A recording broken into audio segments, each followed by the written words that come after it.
ज्ञान बड़ा या व्यवहार, एक शिक्षाप्रद कहानी। एक बड़े राजा हुआ करते थे। जितने वह पराक्रमी थे उतने ही समझदार भी थे। उन्होंने अपने दरबार में कई ज्ञानी लोगों को अच्छे ओहदे दे रखे थे। वह सबका काफ़ी सम्मान करते थे, लेकिन इन सब में जिनका वह सबसे ज़्यादा सम्मान करते थे वह थे उनके राज्य के राजपुरोहित।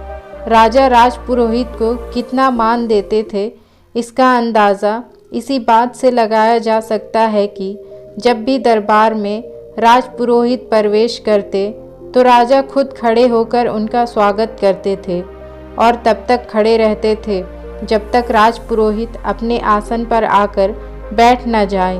राजा अपने मन में उठ रहे सभी सवालों को राजपुरोहित से बेझिझक पूछ लिया करते थे। राजपुरोहित भी अपनी बुद्धि से उनका उत्तर अच्छे से दिया करते थे। एक दिन दरबार में राजा के मन में कोई प्रश्न आया। उन्होंने राजपुरोहित से पूछ लिया, गुरुजी, एक सवाल मेरे मन में कई दिनों से कौंध रहा है। अगर आप इजाज़त दें तो पूछना चाहूँगा। आप हुक्म कीजिए महाराज, राजपुरोहित ने कहा। जैसे कि मैंने बताया कि कई दिनों से यह प्रश्न मुझे परेशान कर रहा है, मुझे विश्वास है कि इसका ऐसा उत्तर जिससे मुझे संतुष्टि मिले केवल आप ही दे सकते हैं। सवाल ये है कि ज्ञान बड़ा होता है या व्यवहार? राजा ने पूछा। राजपुरोहित सोच में पड़ गए। यह सवाल सच में मुश्किल था। ऐसा नहीं है कि उन्हें इस सवाल का उत्तर नहीं मालूम था, लेकिन उसे कैसे राजा को सरल तरीके से समझाया जाए यह उनके समझ में नहीं आ रहा था। राजपुरोहित ने विनती कर राजा से कुछ दिनों की मोहलत मांग ली ताकि कोई ऐसा तरीका ढूंढ सके जिससे इस सवाल का उत्तर राजा को संतुष्ट कर पाए। दरबार खत्म हो गया।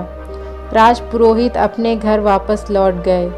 उस दिन से वो चिंता में रहने लगे। उन्हें समझ नहीं आ रहा था कि कैसे राजा के सवाल का उत्तर दिया जाए। 2-3 दिन बीत गए, लेकिन राजपुरोहित अभी भी इसी कश्मकश में थे और वह ना अच्छे से सोते थे, ना ही ठीक से सो पाते थे, ना ही खा पी रहे थे। उनकी पत्नी यह सब देख रही थी, सो पत्नी ने राजपुरोहित से उनकी परेशानी का कारण पूछा। राजपुरोहित ने सारी समस्या अपनी पत्नी से कही। उनकी पूरी बात ध्यान से सुनने के बाद उनकी पत्नी ने उन्हें एक उपाय बताया और कहा कि अगर आप ऐसे करोगे तो राजा को आपका उत्तर समझ भी आएगा और संतुष्टि भी मिलेगी।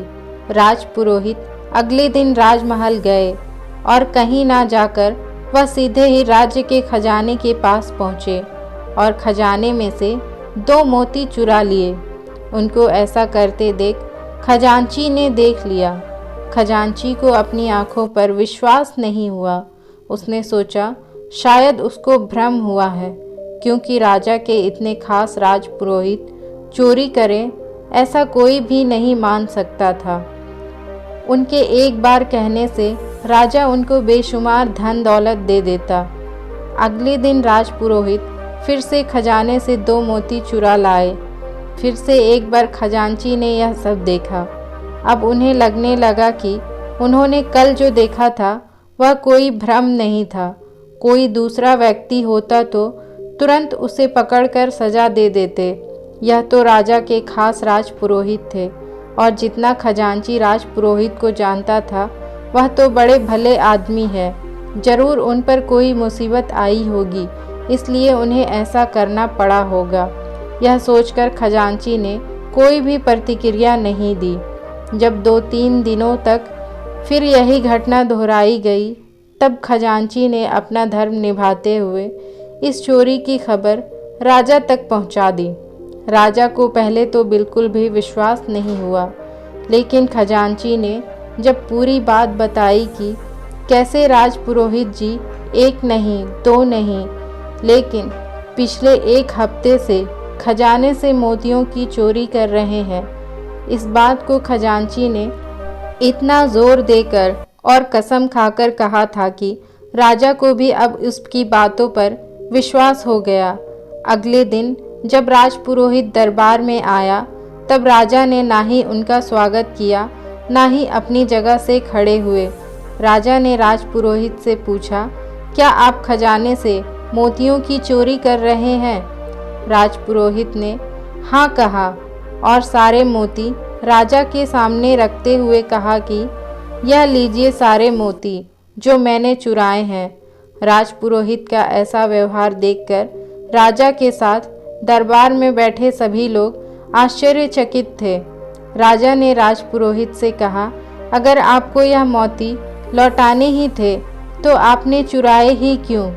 राजपुरोहित ने राजा से माफ़ी मांगते हुए कहा, महाराज, मैं चोर नहीं हूँ। मैंने यह सब इसलिए किया क्योंकि आपने कुछ दिनों पहले मुझसे जो प्रश्न किया था उसका संतुष्टि भरा उत्तर आपको दे सकूं। जैसे कि यहाँ उपस्थित सभी लोगों ने यह देखा कि आज महाराज ने ना ही मेरा स्वागत किया और ना ही पहले की तरह मुझे इज्जत दी, जबकि अभी भी मेरे पास उतना ही ज्ञान है जितना पहले था, बस कुछ बदला था तो मेरा व्यवहार। इससे यही साबित होता है कि आपके पास चाहे जितना ज्ञान हो, अगर आपका व्यवहार अच्छा नहीं है तो सब व्यर्थ है। इसलिए व्यवहार सबसे बड़ा है, ज्ञान नहीं। राजा राजपुरोहित की बातों से और उनके द्वारा दिए गए इस अनोखे उत्तर से बहुत प्रसन्न हुए। उन्होंने आज जैसा व्यवहार राजपुरोहित के साथ किया था उसके लिए माफ़ी मांगी और एक बड़ा इनाम उन्हें दिया। दोस्तों, आज की इस शिक्षाप्रद कहानी से मिलने वाली सीख को हमें अपने जीवन में इम्प्लीमेंट करना चाहिए।